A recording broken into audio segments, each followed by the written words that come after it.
పశువులకు అనేక రకాలైన అంటువ్యాధులు సంక్రమిస్తూ ఉంటాయి. గాలికుంటు, జబ్బవాపు, గురక వ్యాధి వంటి అంటువ్యాధులకు టీకాలున్నాయి. బ్రూసెల్లోసిస్ ఈ వ్యాధి సోకితే పశువులు ఈసుకుపోతాయి. అందుకే దీనిని ఈసుకుపోయే రోగం అంటుంటారు. బ్యాక్టీరియా వల్ల ఈ వ్యాధి సోకుతుంది.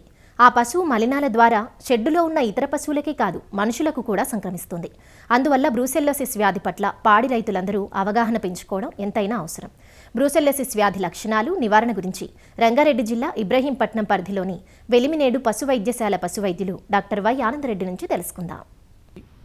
పాడి పశువులలో అతి ముఖ్యమైన వ్యాధులలో గాలికుంటు, గురక రోగము, జబ్బవాపు, పొదుగువాపు కాకుండా ఆర్థిక నష్టాన్ని అతి ఎక్కువగా కలిగించే రోగాలలో ఈ ఈసుకపోయే రోగము కూడా అతి ముఖ్యమైనది. ఈ ఈసుకపోయే రోగంలో జనరల్గా బ్రూసెల్లోసిస్ అనే వ్యాధి, విబ్రియోసిస్ అనే వ్యాధి, ట్రైకోమోనియోసిస్ అనే వ్యాధి, లిస్టీరియోసిస్ అనే వ్యాధి వల్ల పశువులు క్లైమీడియా వ్యాధి వల్ల ఈసుకపోవడం జరుగుతుంది. కానీ ఉష్ణ మండల దేశాలలో అతి ఎక్కువగా ఈసుకపోయే రోగం రావడానికి అతి ముఖ్యమైన కారణం బ్రూసెల్లోసిస్. ఈ బ్రూసెల్లోసిస్ అనే వ్యాధి వేటికి సోకుతుందనగా ముఖ్యంగా బర్రెలు, ఆవులు, గొర్రెలు, మేకలు, పందులు, అడవి యానిమల్స్లో బైసాన్స్లలో కూడా ఈ వ్యాధి సోకడం వల్ల ఈ బర్రెలు, ఆవులలో 7వ నెల నుండి 9వ నెల మధ్యన అబార్షన్స్ కలుగుతాయి. ఈ అబార్షన్స్ కలవడం వల్ల పాల ఉత్పత్తి మొత్తం కోల్పోవడం జరుగుతుంది. కాబట్టి రైతు విపరీతంగా ఆర్థిక నష్టాన్ని ఈ రోగం కలిగిస్తుంది. అతి ముఖ్యమైన ఇంకొక నష్టము, ఇది మనుషులకు కూడా ఈ రోగం సంక్రమిస్తుంది. అంటే పాడి పశువులలో, గొర్రెలు, మేకలలో ఉండే పశువైద్యులకు, అలాగే పాడి రైతులకు మరియు గొర్రెల పెంపక, మేకల పెంపకదారులకు కూడా ఈ వ్యాధి సంక్రమించే అవకాశం ఉంటుంది. ఈ బ్రూసెల్లా రోగం వచ్చిన పాడి పశువుల పాల నుండి కూడా కొన్ని సందర్భాల్లో బ్రూసెల్లా వ్యాధి వ్యాపిస్తుంది మనుషులకు. కాబట్టి ఈ వ్యాధి గురించి రైతు సోదరులకు అవగాహన పూర్తిగా ఉండాలి. అయితే ఈ బ్రూసెల్లోసిస్ అనేది ఒక బ్యాక్టీరియా వ్యాధి. ఈ బ్యాక్టీరియా అనేది ఒక పశువు నుంచి ఇంకొక పశువుకు, ఈ పశువు ఈడ్చుకపోయిన తర్వాత దాని నుండి స్రవించే స్రావాలు అంటే మాయ కానీ, ఉమ్మనీరు కానీ, ఇవి వేరే పశువు మీద పడ్డా కానీ, వేరే పశువు మేతలో ఇది కలిసిన కానీ మంచి ఆరోగ్యవంతమైన పశువుకు ఇది సంక్రమించే అవకాశం ఉంటుంది. ఇంతకుముందు ఒక మిస్న్యూమర్ ఏంటంటే బుల్స్ ద్వారా సంక్రమిస్తుంది అనేది అనుకునేవారు. కానీ ఈ లేటెస్ట్ రీసెర్చ్ ప్రకారం ఇది ఒక పశువు నుంచి ఇంకో పశువుకు అంటుకోవడం ద్వారా మరియు ఇంజెక్షన్ అంటే ఆ మాయపడిన పదార్థాలు తినడం ద్వారా ఇంకో ఆరోగ్యవంతమైన పశువుకు వస్తుందని ఈ మధ్యన రీసెర్చ్లో తెలుసుకోవడం జరిగింది. రోగ లక్షణాలు పశువుకి ఎలా ఉంటుందంటే, ఇన్ఫెక్టెడ్ మాయ తిన్న తర్వాత పశువు శరీరంలో అంటే హెల్తీ ఆవు కానీ బర్రె శరీరంలో కొన్ని రోజులు, ఒక 4-5 రోజుల తర్వాత జ్వరం పెరగడం జరుగుతుంది. కొన్నిట్లలో జ్వరం పెరగదు.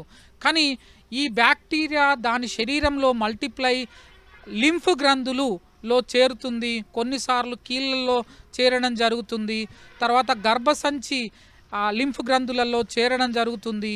అది కట్టిన తర్వాత 6వ నెల నుంచి 9వ నెల 10వ నెల మధ్యకాలంలో ఇది ప్లాసెంటాకు అంటే మాయకి ఇన్ఫెక్ట్ అయి మాయ చనిపోవడం జరుగుతుంది. దానితో పాటే దూడ కూడా చనిపోయి ఈడ్చుకపోవడం జరుగుతుంది. అయితే ఇది ఎక్కువగా ఈ పెద్ద డైరీ ఫామ్స్, ఎందుకంటే అవి దగ్గర ఉదాహరణకు 30, 40, 20 పశువులున్న ఫామ్లలో అవి పక్కనే కట్టివేయడం జరుగుతుంది. అదే ఊర్లలో ఒక 4-5 పశువులు ఉంటాయి, దూరం కట్టివేయడం జరుగుతుంది. దానికి సంక్రమించే అవకాశం తక్కువ ఉంటుంది. కానీ పెద్ద డైరీ ఫామ్స్లలో కొత్త ఎనిమల్స్ తేవడం జరుగుతుంది.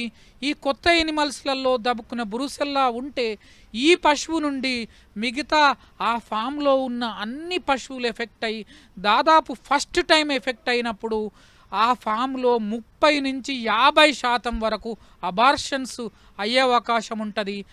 తర్వాత ఈతలలో మాత్రం అబార్షన్స్ ఉండవు. కానీ పశువు ఈ రోగాన్ని కలగజేసే క్రిములని ఈ మాయ డిశ్చార్జెస్ ద్వారా వేరే పశువులకు మాత్రం సంక్రమింపజేస్తుంది.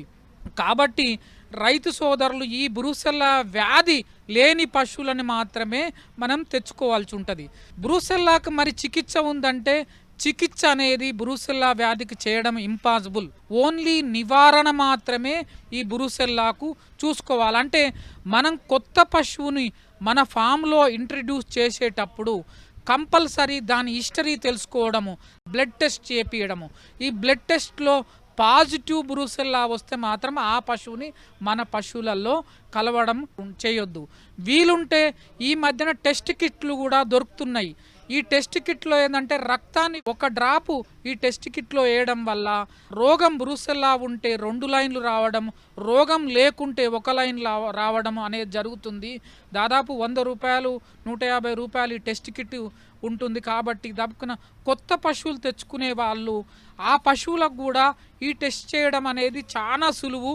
ఈ టెస్ట్ చేసి ఆ రోగం లేని పశువులనే మన ఫామ్లోకి ఇంట్రడ్యూస్ చేయడం వల్ల ఈ రోగం అనేది రాకుండా చేయవచ్చు.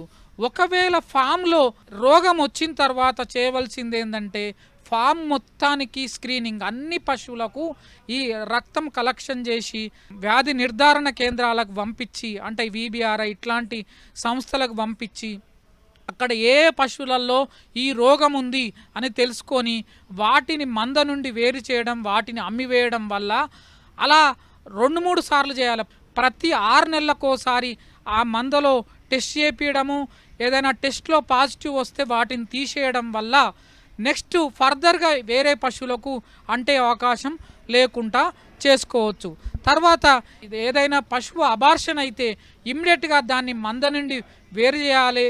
తర్వాత ఆ మాయబడ్డది ఈనిన రక్తస్రావాలు అలాంటివి ఉన్న కాడ దాన్ని తలగబెట్టేసి మొత్తము తర్వాత ఈ పొడి సున్నం చల్లడము, ఫినాల్ కానీ చల్లడం వల్ల అక్కడ ఉన్న రోగ క్రిములను చంపివేయడం జరుగుతుంది. అలాగే మన మిల్క్ని టెస్ట్ చేయడం వల్ల కూడా ఈ రోగం మన ఫామ్లో ఉందా అనేది తెలుసుకోవడం జరుగుతుంది. ఈ మిల్క్ రింగ్ టెస్ట్ పాజిటివ్ వస్తే ప్రతి ఎనిమల్కు మనం ఈ స్క్రీనింగ్ చేసి ఈ బ్రూసెల్లా ఉన్న పశువులని మనం మంద నుండి తీసివేసి ఈ రోగాన్ని మనము సమర్థవంతంగా నిర్మూలించవచ్చు. అలాగే దీనికి చికిత్స లేదు, కానీ నివారణ చర్యల్లో భాగంగా టీకాలు వేయడం. ఎందుకంటే ప్రభుత్వ ఆధ్వర్యంలో ఈ బ్రూసెల్లా టీకాలు ప్రతి సంవత్సరం వేయడం జరుగుతుంది.